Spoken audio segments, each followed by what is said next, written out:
Hola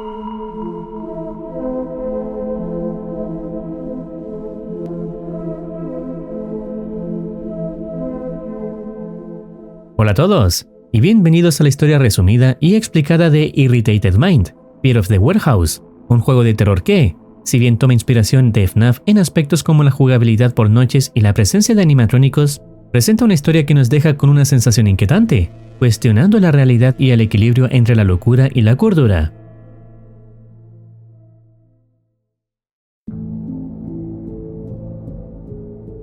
La historia comienza con una persona que se arrastra por un conducto de ventilación y a través de una rejilla observa restos de animatrónicos ensangrentados sobre el escenario.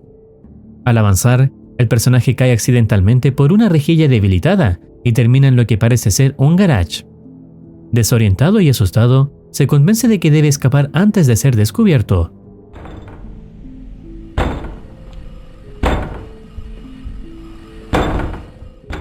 Mientras alguien golpea la puerta del lugar, el protagonista consigue las llaves de un auto y de ahí extrae una palanca que le permite remover unas tablas que bloqueaban una salida. Al cruzar, solo encuentra un interruptor, pero antes de poder activarlo, unas cadenas lo atrapan y la escena se corta abruptamente para mostrarlo dentro de un coche. Todo lo anterior resulta ser parte de una pesadilla, cuyo significado se revelará más adelante. Mientras conduce, escucha por la radio una noticia impactante. La familia del reconocido ingeniero robótico Ueda Goku ha sido encontrada muerta, y la policía sigue investigando al responsable. El protagonista se detiene en una tienda para comprar comida y conversa con el vendedor, llamado Michael. Le comenta que acaba de llegar a la ciudad y busca un lugar donde alquilar. Michael le menciona que su vecino tiene un apartamento disponible en arriendo, lo cual suena perfecto para el recién llegado. Sin embargo, al llegar al edificio, un vecino lo intercepta con una advertencia. No debió haberse mudado allí, y pronto entenderá por qué. Este encuentro genera una sensación de inquietud en el protagonista, quien al poco tiempo se da cuenta de que ha perdido sus llaves, probablemente en el apartamento de Michael. Cuando va al lugar para recuperarlas, se encuentra con algo insólito. El interior está completamente a oscuras, y al atravesar una puerta, llega inesperadamente a una colina soleada, como si hubiera ingresado a una especie de backroom o dimensión alterna. En ese lugar descubre 3 lápidas, junto a las cuales se encuentran las llaves de su apartamento. Sin entender del todo lo que ha ocurrido, decide regresar por el mismo camino, dejando una sensación persistente de inquietud y misterio.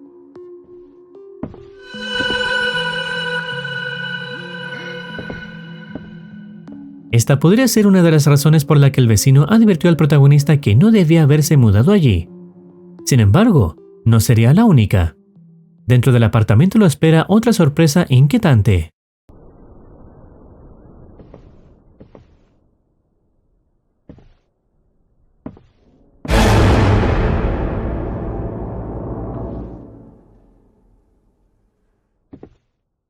Más tarde, el protagonista se acomoda para ver televisión y se encuentra con un anuncio que revela lo que será su próximo trabajo. If you dream of high salary and career growth, then congratulations, this is your chance. Irnes Company, which has been providing a full range of warehouses services for over 40 years, is looking for night workers in our warehouses. Call us, don't miss your successful future with Irnes. Al día siguiente, lo vemos conduciendo de noche, mientras recibe una llamada del gerente del almacén. Este le explica que sus tareas consisten en operar desde un ordenador y que, cuanto más rápido las complete, mayor será su remuneración. Se le informa que trabajará solo durante el turno nocturno, aunque podrán ingresar vagabundos, lo que justifica la presencia de cámaras de seguridad. A modo de tutorial, el juego presenta un manual que explica el funcionamiento del sistema de cámaras, ventilación y el monitor de estado de sistemas. Este no solo orienta al protagonista, sino también a los jugadores. Finalmente, el protagonista llega a la oficina del almacén, equipada con 3 pantallas principales que controlan los sistemas mencionados. En caso de fallo en cualquiera de ellos, el monitor de estado permite reiniciarlos para mantener el funcionamiento operativo. Las tareas incluyen equilibrar el voltaje, cargar archivos, activar interruptores en el orden correcto y subir documentos al servidor. La dificultad radica en que, mientras realiza estas tareas, el protagonista es acechado por 2 animatrónicos almacenados en el lugar. Uno de ellos es amarillo, con una apariencia similar a Chica de FNAF, y el otro es azul. Cuando se acercan a la oficina, la única opción del protagonista para evitar un ataque es esconderse debajo del escritorio. Lo más inquietante es que nunca fue advertido sobre la presencia de estos robots hostiles. Al finalizar todas las tareas, el turno concluye y el protagonista recibe su pago. En el videojuego, ese dinero puede usarse para mejorar habilidades, como aumentar la velocidad de reinicio de sistemas o incrementar las posibilidades de sobrevivir a un ataque. Al día siguiente, cae la noche nuevamente y el protagonista se dirige a la tienda para comprar alimentos. Sin embargo, esta vez Michael no está en el mostrador. Al ir a la parte trasera en su búsqueda, encuentra algo perturbador.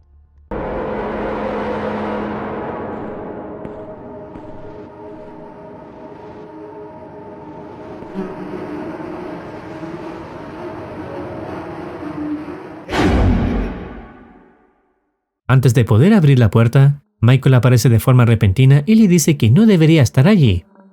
A pesar de que el protagonista menciona que hay algo extraño del otro lado de la puerta, Michael dice no entender a qué se refiere y de nuevo insiste en que se marche.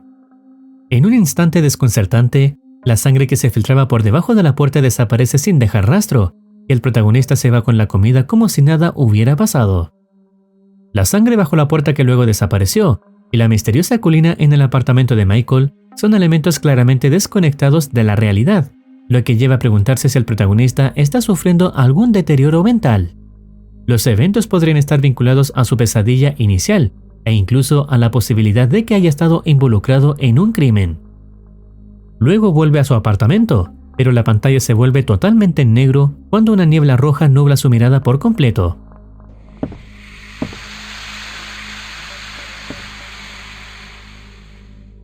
El protagonista aparece después en otro escenario, donde en una habitación encuentra una especie de fantasma mirando la cuna de un bebé, sin esperar ver lo que seguía a continuación.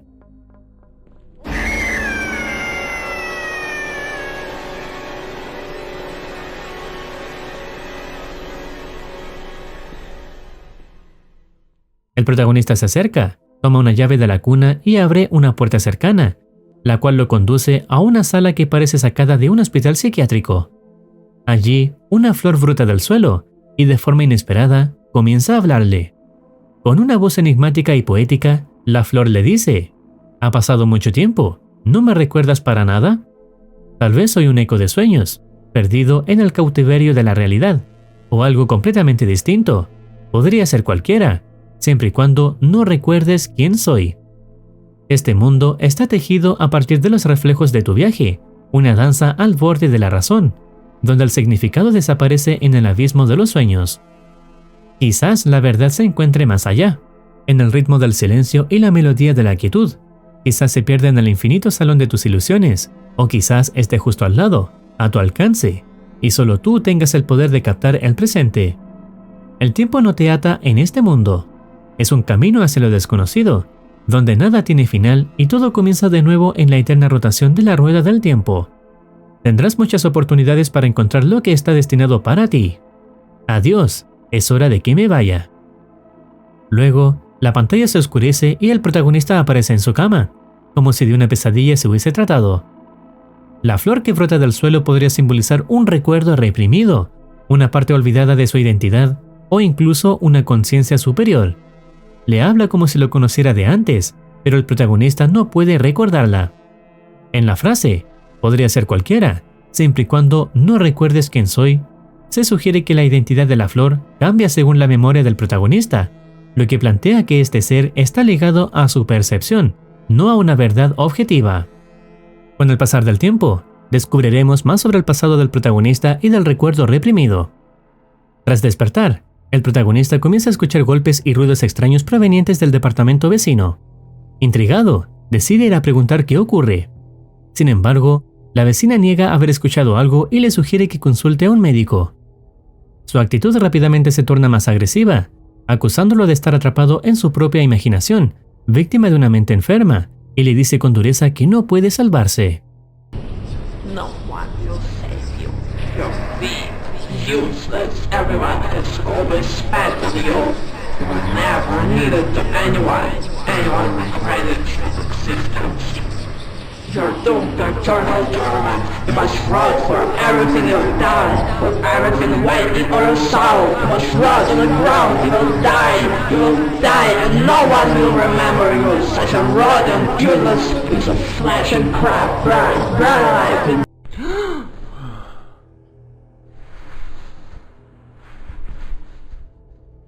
A partir de este momento, el protagonista parece regresar por completo a la realidad, pero con una creciente sensación de culpa. Todo lo vivido hasta ahora apunta a un pasado oscuro del que no puede escapar y que exige ser enfrentado. Lo que antes parecían alucinaciones aisladas, ahora se perciben como síntomas de un deterioro mental cada vez más evidente. El protagonista comienza a ver cosas que claramente no están allí.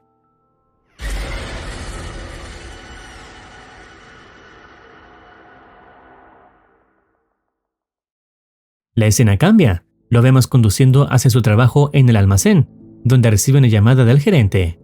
Este lo felicita por su turno anterior y le menciona que ha recibido algunos juguetes viejos, pertenecientes a un ingeniero robótico, cuyo nombre no recuerda, solo que comparte el mismo apellido que el protagonista.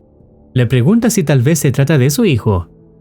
Además, el gerente menciona que el protagonista presentó una queja por el comportamiento hostil de los animatrónicos. Sin embargo, tras revisar las cámaras, no encontró nada fuera de lo normal, por lo que no toma en serio su preocupación. Uno de estos nuevos juguetes es, de hecho, un robot que estará ubicado dentro de la oficina del protagonista. Su presencia incrementa la dificultad del juego, ya que también es hostil. Este robot comienza a tararear, y al hacerlo, se enciende una pantalla en su frente. El jugador debe seleccionar el número correcto que sigue en la secuencia. Por ejemplo, en este caso, es 69.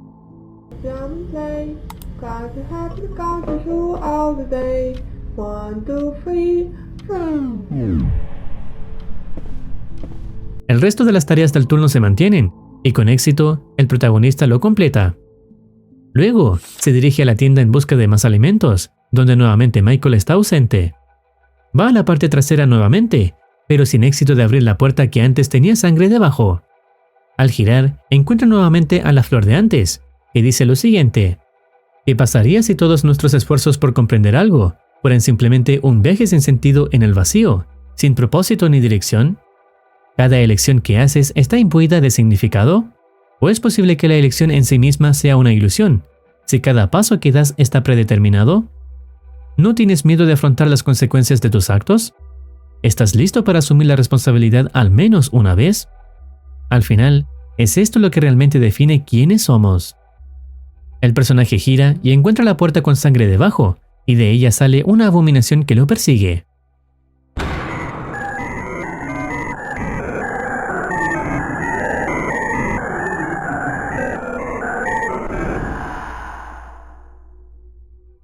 La tienda parece completamente desordenada, con rastros de sangre en varias zonas. Al salir, se escuchan sirenas de policía acercándose, pero en lugar de esperar, el protagonista sube rápidamente a su coche y se marcha. De regreso a su apartamento, intenta convencerse de que todo lo ocurrido no es más que una pesadilla. Al llegar a su habitación se acuesta, mientras el sonido de las sirenas sigue resonando a lo lejos. El tiempo pasa y se despierta con el sonido de golpes en su puerta. Cree que es la policía, pero al abrir no hay nadie, solo rastros de sangre, tanto en la entrada como en el baño. Al salir del apartamento, es transportado de forma abrupta a un bosque. Allí, su auto permanece encendido, iluminando los cuerpos sin vida de dos personas.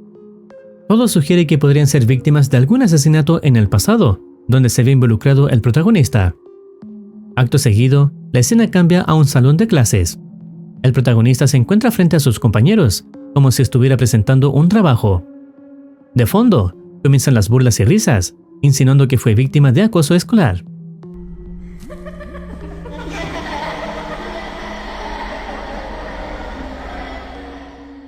Esta experiencia traumática parece formar parte fundamental de su deterioro mental.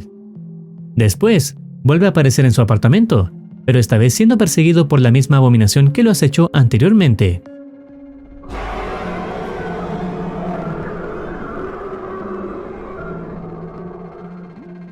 Al final, logra huir por el ascensor.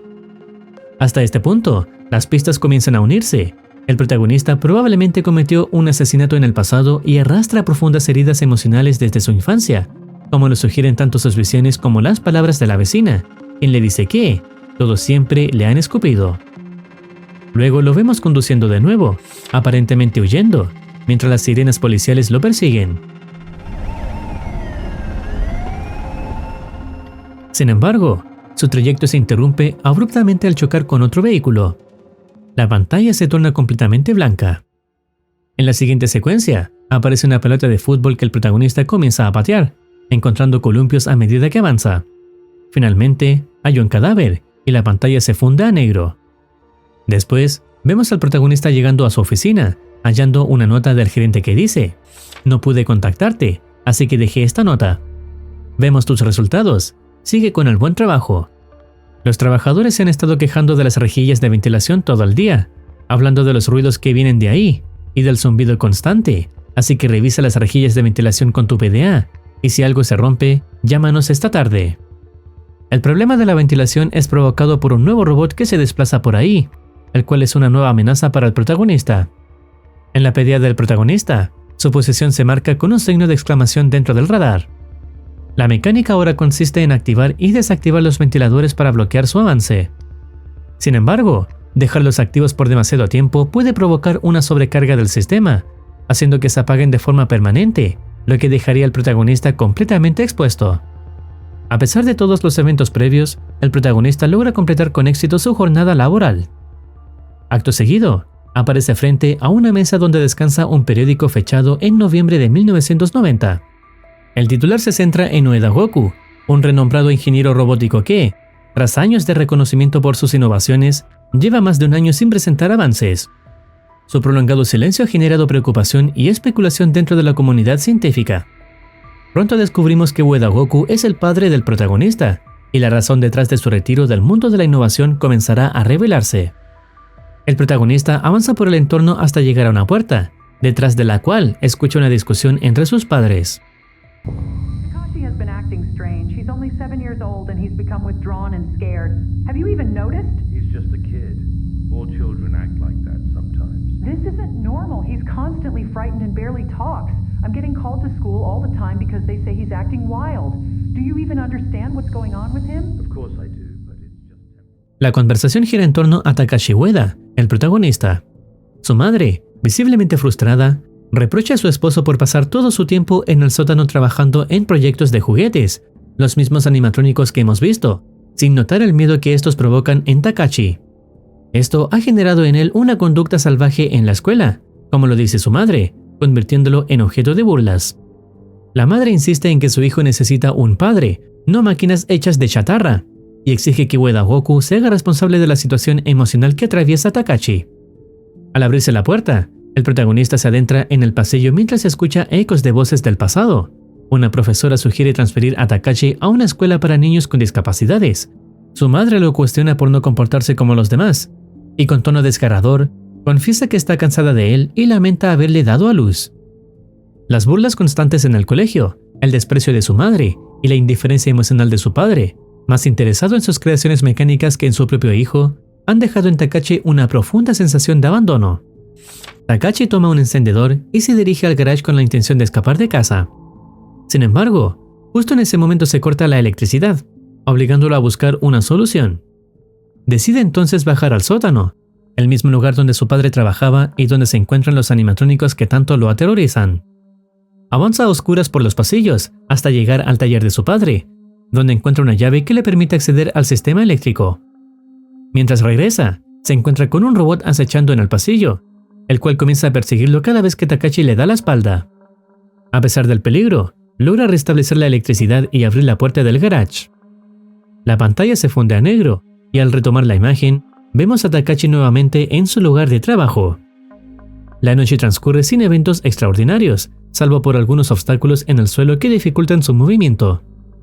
Finalmente, completa su jornada con éxito, y la narrativa regresa al momento en que intentaba escapar por el garage. Ahora se encuentra en una pequeña habitación, solo, hasta que de pronto aparece nuevamente la flor, quien le plantea una inquietante reflexión. ¿Puede un rehén de las circunstancias ser considerado responsable de a dónde lo lleva su entorno? ¿Está en sus manos ser responsable del resultado de las acciones de otras personas? Si nos dieran otro camino, ¿cambiaría algo? Takashi atraviesa la puerta y descubre que estaba dentro de una caseta de madera situada en el exterior del colegio. Ingresa al edificio y se encuentra con un cadáver en el suelo que, sorprendentemente, le habla. Le pide que le devuelva su cuerpo, ya que le faltan extremidades. Mientras busca las partes faltantes, la abominación comienza a acecharlo. A su alrededor se escuchan ecos de voces.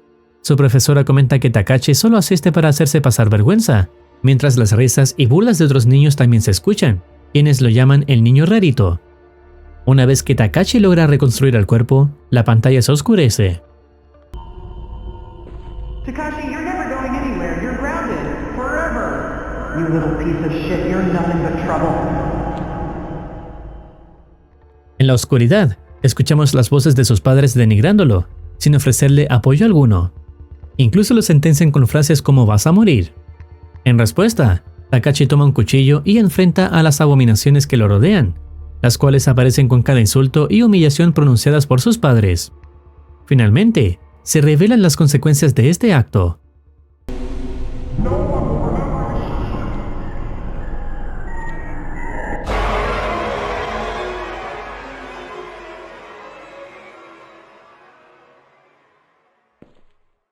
Takashi asesinó a sus padres y escapó en un coche. La historia cambia de perspectiva, donde un oficial de policía recibe el informe de la investigación. No hay rastro del vehículo ni del hijo de la familia. Se encontraron evidencias de una huida apresurada, como ropa, documentos y tarjetas abandonadas. Con las pruebas recogidas, se declara a Takashi como el principal sospechoso del doble homicidio y es oficialmente considerado prófugo de la justicia. Tras esto, la historia nos lleva a la quinta y última noche del trabajo de Takashi. En términos narrativos, no se presenta información nueva. Esta sección sirve principalmente como un aumento de dificultad para los jugadores. Al completar la jornada, vemos el auto de Takashi envuelto en llamas tras estrellarse contra un árbol, evidenciando que su intento de fuga terminó en un trágico accidente.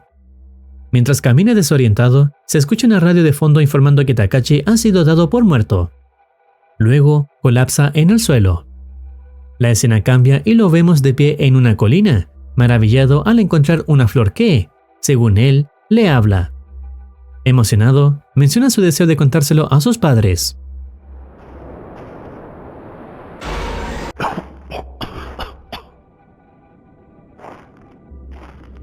Continúa su camino hasta hallar una solitaria puerta en medio de la nada. Al cruzarla, se encuentra con el robot amarillo completamente desmantelado. Las paredes están cubiertas de mensajes inquietantes como "¿Por qué te fuiste? ¿Por qué nos abandonaste? No hay fin". Avanzando por el lugar, se reencuentra con la flor, que lanza una profunda reflexión. ¿No te das cuenta de que el significado es simplemente una sombra que no podemos atrapar? Quizás el verdadero significado es que no hay ninguno. Buscamos sentido en el caos. Pero, ¿no son todos nuestros esfuerzos solo un intento de imponer orden al desorden? ¿Encuentras una respuesta en este vacío? ¿O tal vez la pregunta en sí misma es la respuesta? Más adelante, Takashi encuentra una nueva puerta que lo lleva al exterior. Allí, frente a él, hay 3 tumbas, 2 que son de sus padres y una tercera aún vacía. La flor aparece una vez más y le dice: "Este es el final del camino, pero este camino es solo uno de los muchos que has recorrido, y quizás no sea el último. Ahora te enfrentas a una decisión que determinará tu destino. Has encontrado la verdad, pero con ella vinieron cargas. Debes decidir si estás listo para soportar más el peso de tus pecados.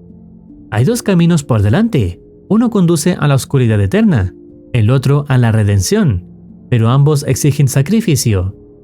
Entonces dime, ¿permanecerás en las sombras o saldrás a la luz?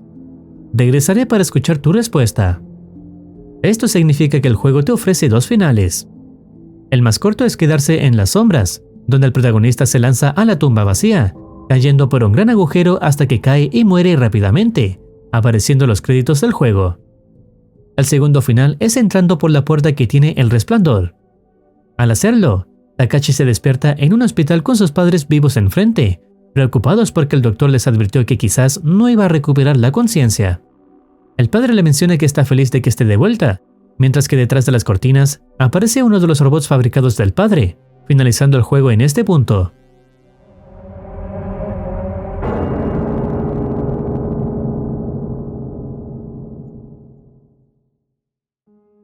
Para entender con más claridad este último final, hay que recordar que en los caminos a escoger existe un sacrificio de por medio. Se entiende que Takashi, debido a que apareció en el hospital, sí había sido afectado por el accidente, entrando en estado de coma. Todo lo que experimentó antes sucedía en su mente moribunda o atrapada entre la vida y la muerte. La puerta lo devolvió a la vida, despertando en un hospital, y la presencia de sus padres son alucinaciones reconfortantes, diciendo lo que él desearía. Además, el robot detrás de la cortina recuerda que el pasado sigue allí, no puede borrarlo, solo aceptarlo y vivir con ello. Es decir, el sacrificio aquí es vivir con la culpa, no huir, afrontar las consecuencias internas y quizás también externas. En su contraparte, en el camino de la oscuridad, el sacrificio era la renuncia total y dejarse consumir por la culpa, sin redención, solo silencio y fin, a cambio de que cese el sufrimiento, romper el ciclo del rechazo, abuso y la indiferencia que sufría en su vida. ¿Y tú? ¿Cuál camino escogerías? Takashi fue víctima de un entorno que lo ignoró, lo rechazó y lo moldeó en silencio. Su historia nos recuerda que los actos más oscuros muchas veces nacen de heridas invisibles. Escuchar, apoyar y entender puede marcar la diferencia entre salvar a alguien o perderlo para siempre.